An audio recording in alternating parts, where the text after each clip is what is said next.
Hey guys, I'm in New York City just hanging out.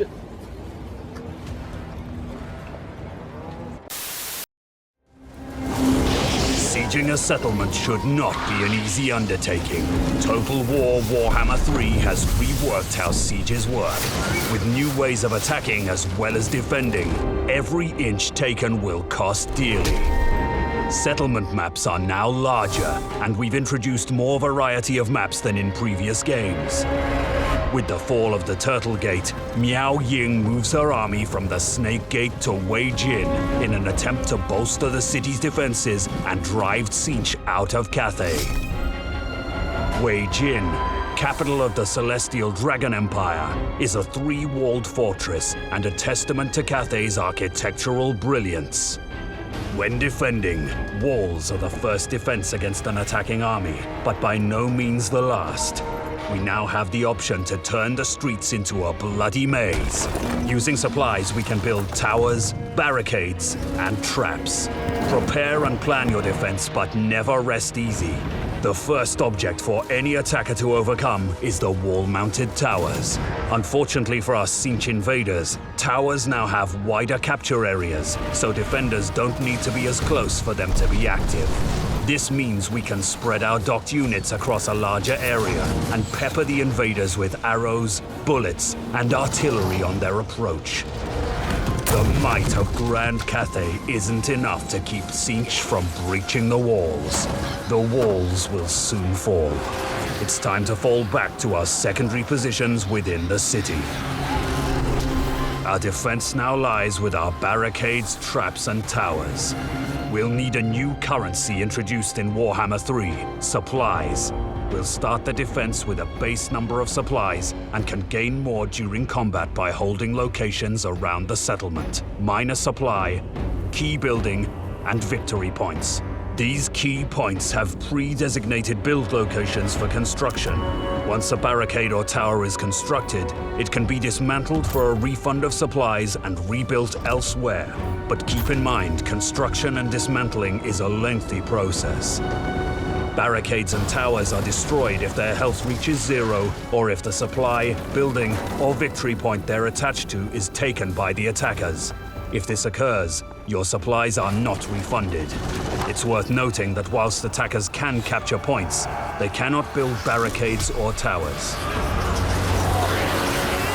Rather than a messy brawl in the streets, Warhammer 3's sieges are about defenders controlling the flow of battle, using a settlement's architecture to plan and execute layered fallbacks and hardpoints, where they can chip away at an attacker's forces. To this end, settlements have become multi-leveled with bridges and upper tiers that cross over streets, giving ranged units more opportunities to shine. A good many of these bridges and overlooks are dockable like the primary walls, giving our soldiers all the buffs and benefits of any other docked unit. In sieges, both the attacker and defender's role are tactically more challenging and more rewarding. Settlements in Warhammer 3 have been designed with more open areas and strategic avenues to hide troops in. The avenues are the perfect ambush spot, making flanking and devastating charges a more viable tactical strategy. In overview, Warhammer 3's sieges offer a diverse array of fresh settlements to overcome and protect. They allow defenders to prepare for a new kind of battle occurring after the attackers have taken the primary walls. They add a new currency to manage and spend on fortifying defensive fallback positions with barricades, towers, and traps which are used to further repel invaders. They allow for a multi-layered experience where units can be docked to overlooks and walls within the settlement itself, and encourages real-time reorganizing of defenses to adapt to an ever-changing battle. All of these features, coupled with dynamic new settlement designs, make for challenging and satisfying sieges packed with highs, lows, and phenomenal visuals. Wei Jin has fallen, but the forces of Siege will struggle to reach the celestial city above. The Dragon Emperor is safe for now. Even so, his daughter has barely managed to escape with her life. To Nangao she travels. Leaks for the Leak God, baby. I think someone forgot to tell the interns not to put unlisted videos into playlists, and now, instead of having a leisurely day making gorgeous, high-quality videos at my own pace, I have to watch people shit out the most low-effort YouTube content imaginable just so they can be first. Feels bad, man. Well, this time we aren't gonna be first, but we're probably gonna join the low-effort crowd for this one, because I simply don't have much time for anything else. The Siege Rework has been properly unveiled, albeit about 24 hours too early, and if you watch the overview at the start of the video, you have a pretty good idea of what exactly it will entail. I'm gonna go through and give my thoughts and impressions on all that stuff as well, but a lot of this focus on the video will revolve around the blog, which is a more deep dive into what we can expect once Warhammer 3 hits shelves on the Siege front.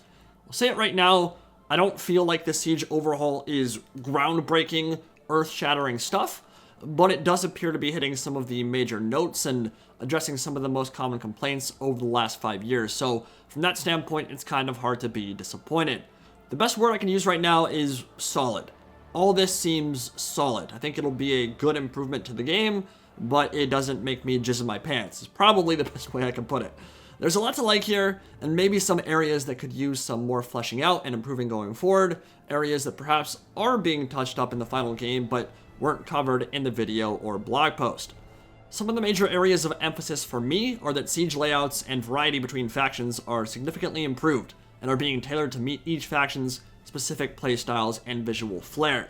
We don't know yet to what extent that will be true. As per CA themselves, there is now a much wider selection of potential siege maps, each assigned to a settlement based on their default faction's culture, themes, and preferences for combat. For example, Cathay and the Dwarfs, which are both defensive, gunpowder-oriented races, are known for building highly defensive fortresses set into the sides of mountains, where their firepower can be exploited to its fullest potential. Kislev, on the other hand, has long withstood the forces of chaos with tight streets and hardy men and women who will fight tooth and claw for every single inch, creating brutal choke points deep within winding, maze-like settlements. Races like the Skaven and Greenskins have more ramshackle fortresses that are no less deadly, which themselves pale in comparison to the weirdness of the strongholds dedicated to each Chaos God on the outskirts of the Realms of Chaos. Certainly some interesting confirmations right there in that blurb. For one, it means that factions from previous games are also being included in this overhaul, perhaps even on launch day. Remember that even though the combined Immortal Empires campaign won't be playable immediately on day one, many of these races will still be present on Game 3's map, so it stands to reason that at least some of them will have drastically different settlements right from the word go. And even if you can't defend them yourself, well, you'll still be able to interact with them on the campaign map by sieging them. Dwarf Karax and Chaos Forts in particular have me quite excited on that front. Karax because they've languished as a pale imitation of what they should have been for an incredibly long time, and I yearn to see the impenetrable verticality they offer in Warhammer 3, and Chaos Forts because they're going to look insane, even if we haven't seen exactly how the gods like to build their strongholds yet, but I think we have a fairly good idea about the aesthetic of the Realms of Chaos, simply based on the Brass Citadel quest battle and the symbolism associated with each god in the lore. I'm very much looking forward to seeing how all of that is brought to life in the kingdoms of the demons. And Chaos Forts are confirmed, so that's cool in and of itself. With that said, I'm not sure we should expect every single race in the trilogy to have vastly different layouts even by the time Mortal Empires drops, which could be months after the release of Warhammer 3. Factions like Bretonnia or the Vampire Coast may indeed get some new layouts, but it's obviously an insane amount of work to create dozens of different templates and race-specific siege mechanics for every single faction in the game, so perhaps temper your expectations here. I don't think we should go into this and be surprised that certain races will take precedence over others. That's not a new thing. I expect all settlements in the game to be improved in some manner. It's just a question of how much.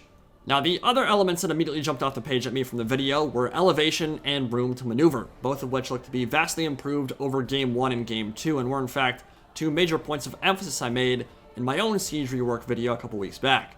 To the best of my knowledge, there's still no confirmation on putting artillery directly on walls, which is a bit weird to me, because I just can't imagine it's that hard, and it existed in multiple previous Total War games in the past. But frankly, I'm not sure it's going to matter, because there are now elevated fallback positions within each new map that allow ranged troops opportunities to enfilade attackers from above. Basically get on the flank of an enemy Forsaken unit charging down the main causeway, fire from above, hit them from the flank, and do really good damage from on high.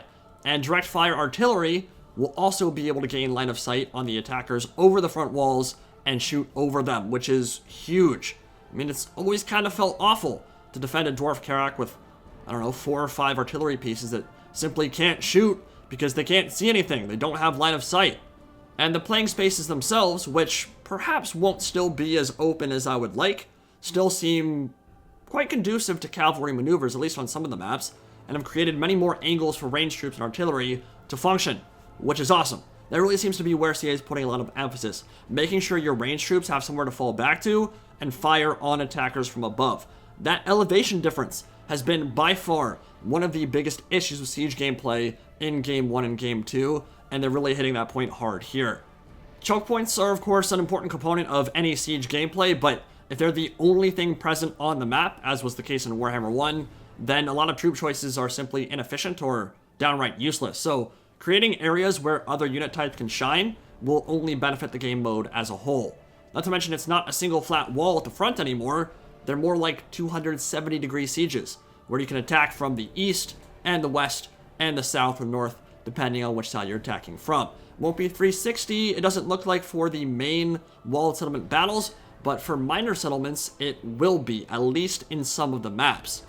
More angles of attack equals more tactical options for invader and defender, equals more dynamic siege gameplay, which is more fun for everybody. So, a lot of good stuff there. Now, from CA's perspective, the other major feature coming in Warhammer 3 Sieges is the supply and construction system that we first saw in the Brass Citadel quest battle in Khorne's domain. And apparently, while it is the same system, the use in Sieges is completely different. Sieges now feature several capturable locations rather than one, and each provides supplies per second, as well as governs a few buildable locations, and if those are lost, their attached buildings are also destroyed. These come in 2 varieties, either towers or barricades. A big idea here is that your initial defense will be focused on the walls, as was true previously. Kind of. I mean, in practice, not really, but that was the idea Creative Assembly had for the game. And when those walls fall to artillery, flyers, siege towers, and brute strength, which, by the way, some units can now attack walls directly. Good shit there. Will be nice to see Durthu and Kolek tear down that wall. Been asking for that for a long-ass time. But now, you'll retreat further into the city once those walls fall, and create that custom-made secondary line where you can erect barricades, towers, firing platforms, and monuments where you want them and need them, which should make for a more dynamic siege scenario that changes on the fly. Allows you to create your own battle lines, depending on your own playstyle and the specifics you need against whichever faction is attacking you.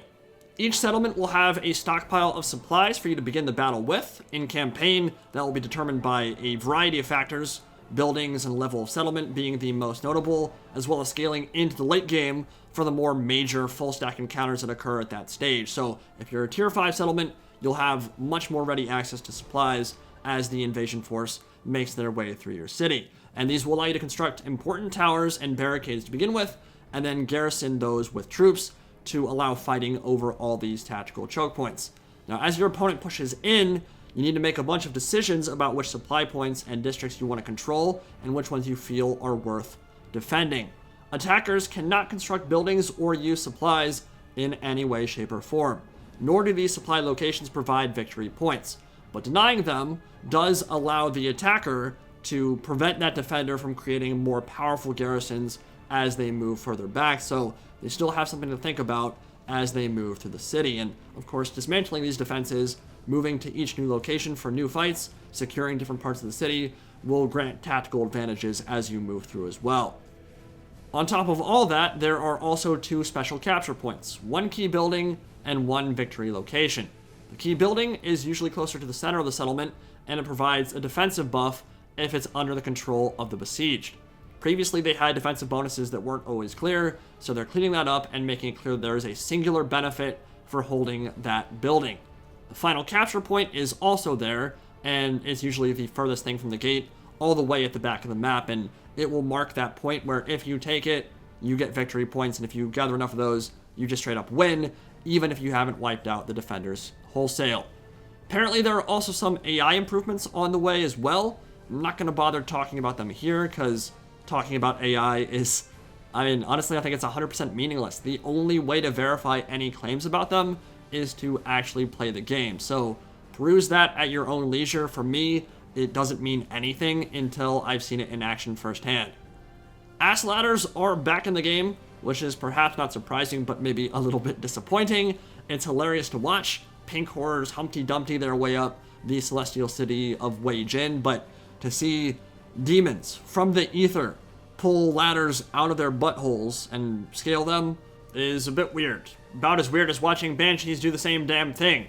That is some surprisingly normal looking wood, my dude, for creatures that are literally crawling straight out of hell. What is going on there? I have no idea, but we did explain why we think that, well, at least why I think they're kind of commonplace in the Warhammer series, and why they, in some ways, do benefit Siege gameplay. But yes, I think we would all agree we want a better solution than ass ladders. Doesn't seem like that'll be forthcoming anytime soon. Covered that in my last video. I'm not going to cover it again here. Okay, moving on. We also got an interesting look at a new Tzeentch mechanic, represented by a blue bar above their health pool, which presumably is their Mark of Tzeentch ward save, and is probably tied to their army ability as well. They appear to each have an invisible force field of sorts. You see it throughout the gameplay, where they have this, as they begin taking damage, this blue bubble that begins popping as they take hits. So I think that is a visual representation of their innate ward save that has been gifted to them from their patron god. I'm sure we'll get more info on that once we enter the world of Tzeentch, but my initial inclination is that's like a 20 or 40% ward save for some of these units, and they're initially taking damage. It'll absorb those blows completely, and then it'll move on. So, one of my biggest concerns with what we've seen so far is how the game is going to change for attackers, and considering that most of the campaign siege battles we play will be the player attacking AI settlements and not the other way around, I am a bit surprised there isn't more of an emphasis being placed here.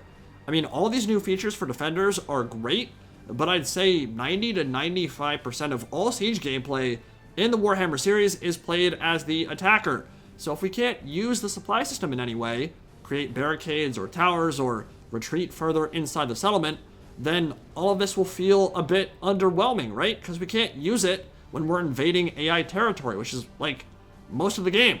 We can attack walls now with creatures like Kolek, which is awesome, and we can attack from more sides of a settlement, which is a good advantage and nice improvement for attackers, which is also cool. But other than that, I'm not sure much has changed on the attacker front, unless the AI themselves knows how to fall back and create an in-depth defense of their settlements and allows us to utilize the majority of their playing space, something they were absolutely abysmal at doing in Warhammer 1 and Warhammer 2. I'm sure we all remember sieging vampire settlements and seeing a horde of Vargheists and fell bats just kind of float uselessly in the central capture point, not doing anything. That's very common. If we're getting a repeat of that in Game 3, then a lot of this will be for naught, I feel like. If the AI can properly utilize all of these new mechanics and create a fun, layered defense, then my questions are answered here, but I certainly am not going into this expecting much from the AI. Would have been a pretty good time to let spiders crawl over walls and ethereals pass through them to open up some more tactical options for attackers and let us utilize more of the settlement in a cool, interesting, fluffy, and flavorful way. As for minor settlements, it sounds like the base state will be unwalled and be its own unique battle type, and once you level up and create garrison buildings, then the walls will start coming into play and will likely morph them into a regular siege scenario once again. CA have designed a huge number of special maps for each minor settlement, using the same systems of a key building, districts, towers, and barricades, only this time, of course, it will be unwalled, and I imagine that will be true for the majority or all of the culture groups by the time Immortal Empires comes out. And as you'd expect, these are essentially smaller sieges over less massive settlements, and will actually offer a full 360-degree angle of attack. So that's actually very similar to content we've had in previous Total War games. Not a new game mode for the series. Unwalled settlement battles were actually very common in games like Rome 2, but certainly a new game mode in the Warhammer trilogy, and should hopefully break up the monotony of the constant walled sieges we had in previous titles, which I think is one of the bigger issues facing Warhammer's campaign right now. You get past like a turn 150, and you're just fighting siege battle after siege battle after siege battle, and as I said, it gets very monotonous. Finally, the Great Bastion also has its own unique siege types, and while I believe they can be attacked normally by Chaos factions throughout the course of your playthrough, to ensure that you actually get scary invasion forces on your doorstep, they will also be tailored to specific quest battles during the course of your campaign. These will be much like the Oxyonal missions from Silence and the Fury. Chaos forces will gather in these titanic invasions, becoming more and more powerful until they finally attack the Bastion itself in special events. So you can either ride out and crush them early, but lose the benefit of your impressive fortifications, or you can let them gather their full might, but defend from some of the strongest settlements in the game. And apparently, all of these new siege features will be even more moddable than the content we have in Warhammer 1 and Warhammer 2, which means modders should be able to create even better layouts in Game 3, which, considering what they've already accomplished, is certainly something to look forward to. If you've never played GCCM or any of those modded maps, please do so. Please check out some of my Siege gameplay. There are truly incredible maps that have been made by this community that are super worth checking out. Overall, I'm pretty happy with what we've seen so far. Like I said, I don't think these reveals are momentous or earth-shattering in any way, but across the board, it seems like solid improvements, and the overviews of the Siege layouts we've seen thus far are looking quite nice. Ironically, no matter how good the Siege gameplay is in Warhammer 3, one of the biggest changes I hope CA makes is that they make the AI more likely to engage in open field battles, which I think would go a long way in breaking up that monotony of the late game slogs where you fight a million siege scenarios in a row. But even if that doesn't happen, the new layouts and reworks to old ones should make the whole experience quite a bit more palatable. I'll be looking forward to getting my hands on it soon if possible and trying out all these changes for myself. Let me know what you guys think of this long-awaited Siege Overhaul. What did you like? What are you concerned about moving forward? What do you dislike? And give me your thoughts and impressions. Hope you guys enjoyed, and I'll see you all in the next video. Indie Pride, signing out for now. Have a good one, guys.